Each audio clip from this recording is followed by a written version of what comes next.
जन्म लेते ही बच्चा आखिर रोता ही क्यों है, हंसता क्यों नहीं है? क्या आपको भी इस सवाल का जवाब नहीं मालूम है? इसके पीछे का कारण विज्ञान से जुड़ा है या शास्त्रों से? आइए पता करते हैं।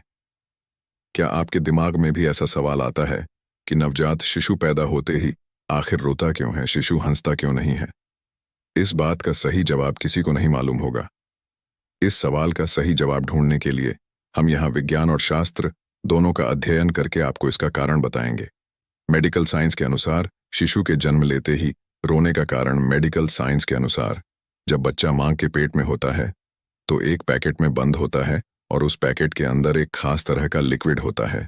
बच्चे के फेफड़े तो बन जाते हैं लेकिन काम नहीं करते हैं, क्योंकि उस समय बच्चे को जीवित रहने के लिए मुंह या नाक से सांस लेने की जरूरत नहीं होती है, तो यह लिक्विड बच्चे के फेफड़ों में भर जाता है। जब बच्चे का जन्म होता है तो पेट में उसको जीवित रखने वाला यही लिक्विड बच्चे की मौत का कारण बन सकता है। बच्चे के जन्म लेते ही उसके पैरों को पकड़कर उल्टा लटका दिया जाता है। ऐसा करने से उसके फेफड़ों में भरा लिक्विड निकल जाता है और बच्चा सांस लेना शुरू कर देता है। जैसे ही बच्चे के फेफड़ों से लिक्विड बाहर निकल जाता है तो वह जल्दी जल्दी सांस को लेता है और फिर रोना शुरू कर देता है। ऐसा करने से बच्चे के फेफड़े काम करना शुरू कर देते हैं और जीवन में कभी बंद नहीं होते हैं। मेडिकल साइंस के अनुसार फेफड़ों को स्टार्ट करने के लिए रोना आवश्यक होता है। शास्त्रों के अनुसार शिशु के जन्म लेते ही रोने का कारण यह बात तो हुई साइंस के नजरिए से। इसके अलावा नवजात शिशु के पैदा होते ही रोने के पीछे एक पौराणिक कथा भी बताई जाती है। विष्णु पुराण में इस प्रश्न के जवाब का उल्लेख किया गया है। ब्रह्मा जी ने इंसान को बिल्कुल अपने जैसा ही बनाया है, इसीलिए ही इंसान को ब्रह्मा जी का अंश कहा जाता है।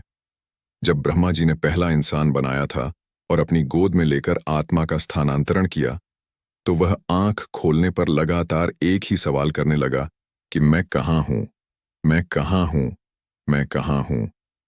आत्मा अपने लोक में थी और अचानक उस आत्मा को एक जीवित शरीर दे दिया गया और उसकी जगह में परिवर्तन आ गया। यह प्रक्रिया आत्मा से संबंधित है, इसलिए इसको बंद नहीं किया जा सकता था। ब्रह्मा जी ने सोचा कि जन्म के समय यह उच्चारण सही नहीं है, इसलिए ब्रह्मा जी ने बच्चे के स्वरों को नियंत्रित कर दिया। आप कभी ध्यान से सुनेंगे तो नवजात बच्चा जब पहली बार रोता है तो आपको बिल्कुल ऐसा ही सुनाई देगा जैसा विष्णु पुराण में उल्लेख किया गया है कि मैं कहाँ हूं, मैं कहाँ हूं, मैं कहाँ हूं।